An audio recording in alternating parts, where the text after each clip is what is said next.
We all feel like we're going through life and we're learning and growing, and still the way that other people see us is not who we are now. Welcome back to another reaction video where I actually just watched the entire documentary of Selena Gomez, My Mind and Me. And there is so much amazing, heartfelt deliciousness to unpack here. So I'm going to do my best to do it quickly and still be able to dive deep, because this documentary really deserves to be shown in the spotlight. So one of the very first things that she dives into in this documentary is this feeling of, when is it going to be okay for me to be me? Being me by myself, without my past, without all of the stuff that I've done in the past, the people I've been in the past, the people I've been with in the past. When am I going to get to that point where I can just be me and seen for who I am now and what I'm doing now? And really what she's wanting to know is, when is it going to be okay for me to feel comfortable in my own skin? And we all feel like that. We all feel like we're going through life and we're learning and growing, and still the way that other people see us is not who we are now. As we continue to watch the documentary, she has this moment where she is feeling so much intense emotion in her mind and in her body, and she has no way of being able to explain what it feels like. When we look at thoughts and feelings, they're so abstract. They're usually these things that happen outside of us. And so to be able to say, hey, this is what I'm feeling, seems like it should be the most easy step, right? It seems like it should be easy to say, I'm feeling this or I'm thinking that, but it's so hard because it's so abstract. Number one, just like she says in the movie about being able to look at the circles of faces when we're in kindergarten, I feel this one happy, I feel this one sad. As we continue to grow, these layers of emotion are really hard to pick apart to say, okay, I'm feeling this. This is the thing that triggered me. It made me think of this, and now I'm having an emotion. So it can feel completely overwhelming. And we can see it continue to happen to her in this documentary, where she's breaking down because she cannot explain what she's feeling. All she wants is for someone to be able to say, hey, I get it, I understand. And she just can't seem to get to that point. The beautiful thing about this part of the movie is she's telling us how her mom would always tell her that when she was afraid of something, to learn more about it, and then you won't be as afraid. So it's this part where she really starts to want to learn, okay, what is this that's happening to me? What's happening to my mind? What's happening to my body? How can I be in control of my mind, in control of my thoughts, and in control of my feelings? So it's so beautiful that the very first piece that she's giving us here is the piece of education. Whatever you're going through in your life, seek to find out what it is, seek to find that understanding so that you can start to look at a path of healing. I love in the movie where she's talking about getting this job and doing these interviews, and she's saying, oh, if I say this, maybe they won't want to work with me. And then she's like, but wait a minute, I don't want to work with them. And so we can see her having this real-time experience of wanting to be herself, and that struggle that we all have, right? Like, how do we as humans be ourselves, but be the person that everybody wants us to be? But I don't want to be who they want to be. I want to be me, and finding that balance and finding the permission that we can give ourselves to actually be who we are. And what's so fun about this is she's having these moments, and then when she decides, you know what, I'm just going to be myself, she ends up writing a song that puts her at the top of the charts with Adele, one of the only women in history who's been able to reach that level of success. It all happened because she was willing to be herself unapologetically. So we see her finding her way. She's having the success, she's having the struggles, she's finding insight, and then she's getting overwhelmed. And in all of this, she's learning how to find her way. She's learning how to, number one, name the emotions or feelings that she's having. And then number two, she's trying to figure out ways to cope with it and deal with it and let them move through her so that they're not consuming her. And there's one scene where she's sitting on the couch and she's saying, so many times we don't know what that one little thing is that triggered us, but all of a sudden we're starting to feel a reaction in our body.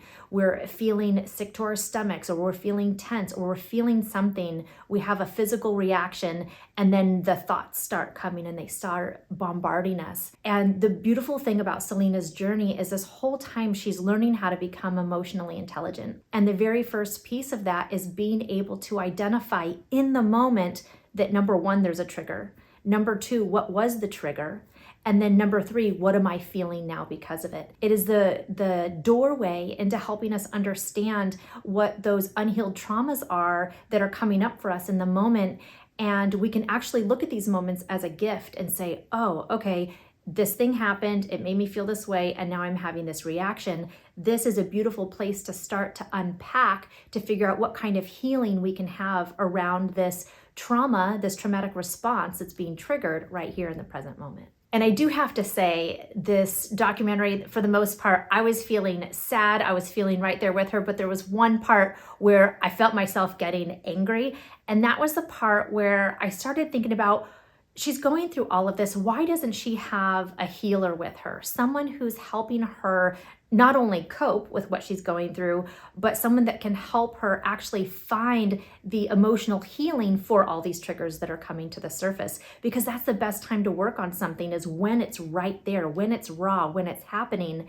And we see this so much, especially in Hollywood, that these actors, actresses, performers are not really prepared to do the job that they're doing because they don't have that support system behind them.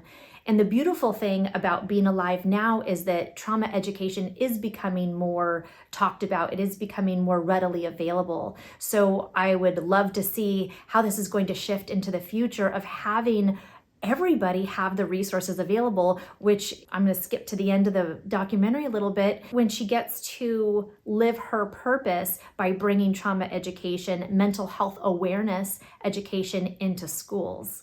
Because it's so important that we have these. We need to know how to identify our feelings. We need to know how to cope, and we need to know how to heal. I love the part of the movie where she goes to Kenya and she's talking with another girl there who is talking about how she wanted to drown herself in the river because she didn't want to be a burden on those around her, and how it came to her that she must be here for a reason. And she started asking herself the questions, how can I be of service? And how can I give more than I receive? And learning to find her way, and seeing Selena really resonate with that as well, and seeing them talk about their journey. When we go through hard times, and we all do, it's part of the human experience. If we can now use our knowledge, our healing to help another person, even just one person, it somehow becomes worth it, worth the struggle. We would never wish these things on ourselves or on another person, but when we come through it, we get to develop a sense of resiliency, a superhuman strength, a superpower that lets us now lead from that experience, lead from that example. And you see this so much throughout the documentary, where Selena is so 100% present with everybody that she's talking to, whether it's a fan or some of the people in Kenya. She's right there with them. She's hearing them. She's listening to them. She's touching them. She's offering them herself to be able to be there and see them as they are, to relate to them in any way that she can. But the way that she is so present with them is really amazing. And it's interesting too, because as we continue to watch the documentary, we see that that's what she's craving for herself. So she's going through all of these interviews and talking to all these people, and they're saying, okay, we're done. What's your favorite color? Asking her these surface level questions that don't mean anything. And she's at this point in her life where she wants real. She wants everything that she does to mean something. And we hear her saying, oh, this is a waste of time. They didn't ask me good questions. This is ridiculous, because they're not actually connecting with her. And even when she does give a heartfelt answer, they're not listening to understand her. They're listening to hear her when she stops so that they can call, cut, and then have a product to put out. And so it's so beautiful to see that what she is really wanting in all of these moments is to really genuinely be able to connect, have people connect with her, and be able to connect out into the world to bring her love and her light out into the world. Another thing that comes up throughout the entire documentary is her feeling of feeling stuck. And we see it when she's in Kenya and she just wants to stay there. She doesn't want to go back to the real world world. And when she does come back to the real world, everything is about her feeling stuck. It's so beautiful to see this because she's feeling that calling to be able to use everything that she's learned, to be able to be who she is in order to help others. And it's so hard when we want to be more than we are. We have this craving or this calling or this knowing that we're here to do something important on this planet. We're here to be, to lead, to grow, whatever it is. And when we feel like we can't do that, we start to feel stuck and we start to feel compressed, like lobsters who are pushing up against their shells, and we just want to break free. We want to break through so that we can finally be that version of us that is calling out for more. So if you are also feeling that way, just know that this is a beautiful time to really start asking yourself the questions, what do I want to do? What do I want to be? For Selena, she made it her mission to bring mental health awareness into schools. And at one point she's like, oh, I can't do that. I'm not good enough yet. And one person asked her, why not? Why not now? And so if we allow ourselves to move out of our boundaries, our little box sometimes that we put ourselves in or that maybe other people put us in, and we continue to ask the questions, how can I? What can I do now? And ask ourselves really positive questions, our minds will start to work in our favor. We will start to get answers that will show us how we can do it, the steps we can take to move forward. And any momentum forward is going to be good momentum as long as we're moving.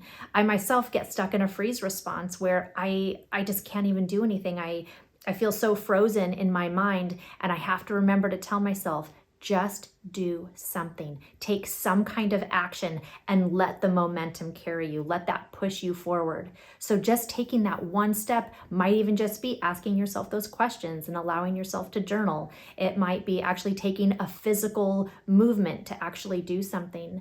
But your own inner wisdom knows. Your body, your mind, your heart, your spirit knows how to help you move forward. And that's really what we're learning how to do in this human mechanism called our body, is to learn how to take these outside influences, run them through our system, and then move forward and make a difference in only the way that we can. So just like her mom said, when you learn more about it, it takes the fear out of it, and it will actually give you some tools in order to help you move forward. So no matter what you're facing, no matter what you are struggling with, learn about it, educate yourself about it, and learn steps to actually help you move forward. And the last thing that I wanted to say was there's a part in the documentary where she's in Kenya and she says, why can't I just stay here forever? One of the things that we can do on our healing journey, whether we're at the very beginning or we're somewhere in the middle, is taking time to breathe in that present moment. So when she was in Kenya, she was feeling the slow pace of the people there. She was breathing in that fresh air. She was feeling the togetherness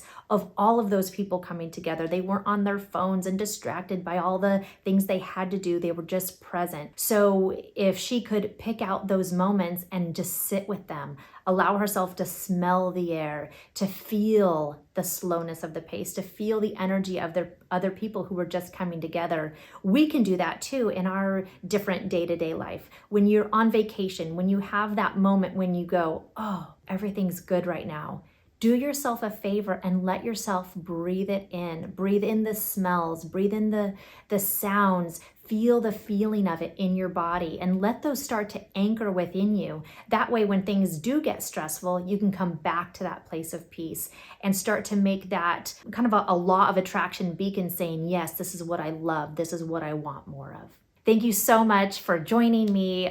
Huge love to Selena for making this documentary and something that we can talk about, and making mental health something that's just part of the human experience. It's not good or bad, it just is.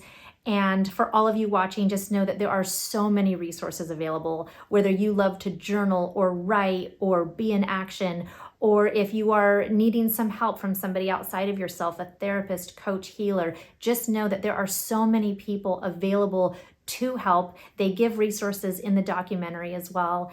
And my favorite is finding someone who is trauma informed so they can dig down into those root causes of the belief system that was created during that moment of trauma, help you rewrite the belief system so that you can be and do and have all the things that you are wanting to be in this world. Thank you so much for watching. And I am Shannon Ray, and this has been your Ray of Sunshine. I invite you to join us in the next video. Bye.